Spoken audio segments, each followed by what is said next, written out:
नमस्कार दोस्तों, वॉक पे चर्चा में आप सबका स्वागत है। अक्सर बात होती है कांग्रेस मुक्त भारत की और लोग इसको बीजेपी का एजेंडा बताते हैं, लेकिन अगर आप इंडिया अलायंस को देखेंगे और जिस तरह की भाषा का प्रयोग सिर्फ मोदी विरोध में ये लोग सनातन के लिए कर रहे हैं, हिंदुओं के लिए कर रहे हैं, भारत के लिए कर रहे हैं,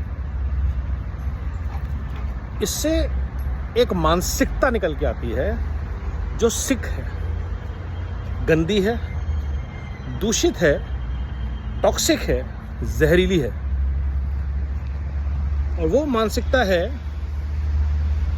हम या और कोई नहीं। वो मानसिकता आती है परिवारवाद और भ्रष्टाचार की जड़ों से निकल के। और जब इस परिवारवाद और भ्रष्टाचार को मिटाने की बात भाजपा करती है मेरिटोक्रेसी के बेसिस पे और बेसिस डिलीवरी, ऐसा नहीं है कि हवा में बातचीत हो रही है। देश में पिछले 9-10 साल में जो विकास हुआ वो सबके सामने है, लेकिन आप किस पे फोकस करना चाहते हैं? इंटॉलरेंस जो नहीं है, कम्युनल टेंशन जो है नहीं।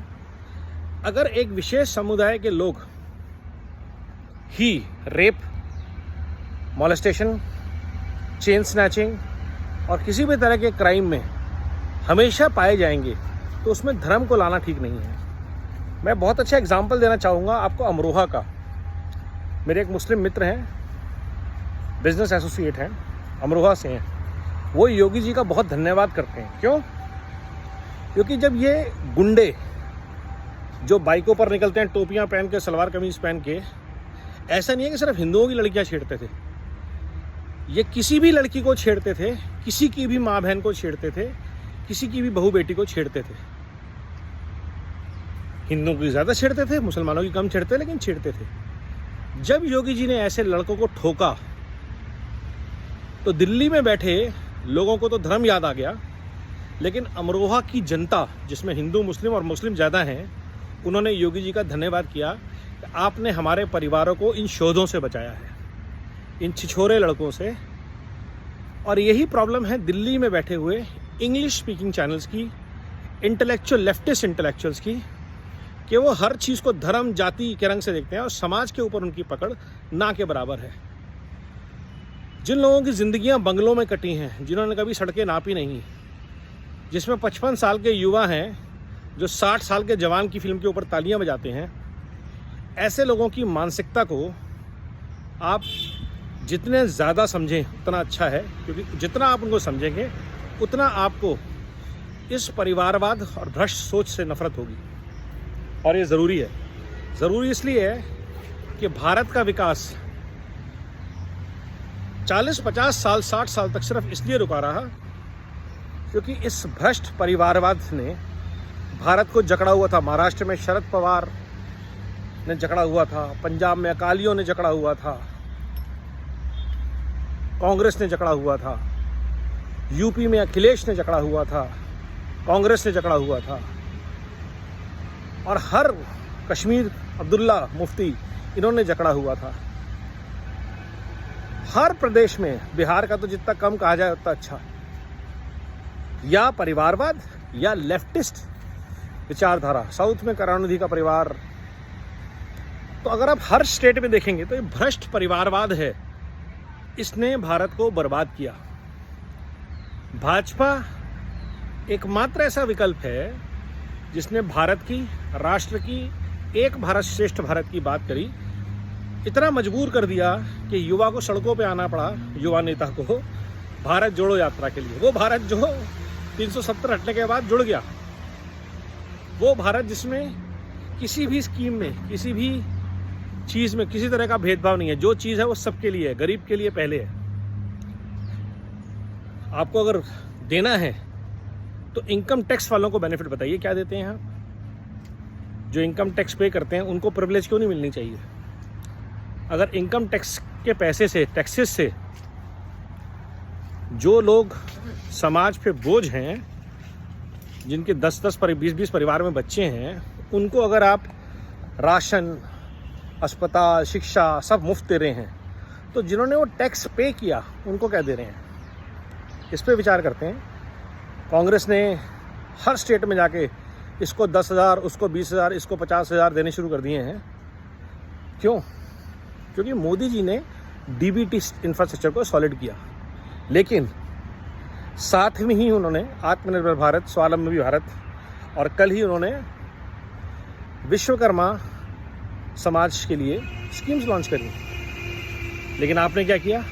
आपने महिलाओं को 2,000 दे देंगे, विधवाओं को 5,000 दे देंगे, इसको 2-3,000, इसको 15,000। लेकिन उनको स्वावलंबी बनाने के लिए आपने क्या किया? रोज़गार के अवसर पैदा करने के लिए आपने क्या किया? रोज़गार नहीं है, 4,000 रुपये दे देंगे। That's not a solution.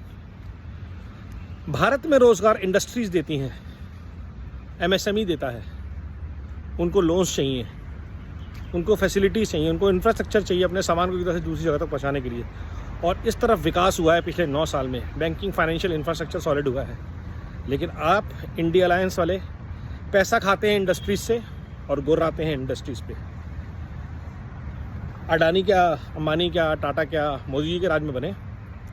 लेकिन आपने क्योंकि आप जोड़ना चाहते थे एक व्यक्ति को भ्रष्टाचार से और आपको कोई उत्तर नहीं मिल रहा। अगर अडानी भारत सरकार के साथ मिलके दुनिया भर में पोर्ट्स बना रहा है, तो क्या वह अपना पैसा बैंकों में डाल रहा है? अपने पैसे से होटल बना रहा है जैसे नेताओं के लंदन में बने हुए हैं, या अपने पैसे से बैंकॉक घूम रहा है आपके पैसे से? सवाल ये नहीं है कि अडानी अपने पैसे से क्या कर रहा है, कि सवाल ये है कि क्या वो पैसा राष्ट्र निर्माण के काम में आ रहा है?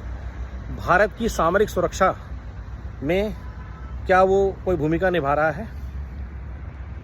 और ये सारे जो विचार जब आप जोड़ेंगे, सोचेंगे, तो आपको स्पष्ट दिखेगा कि पारिवारिक भ्रष्टाचार को इंडस्ट्रियल रूप देते हुए इंडिया अलायंस बना है। ये जो डॉटेड अलायंस बना है सिर्फ एक चीज़ के लिए बना है, वो है पारिवारिक भ्रष्टाचार को बचाने के लिए, कुछ डायनेस्टीज़ को बचाने के लिए। अगर लाखों करोड़ों भारतीयों के सपनों का,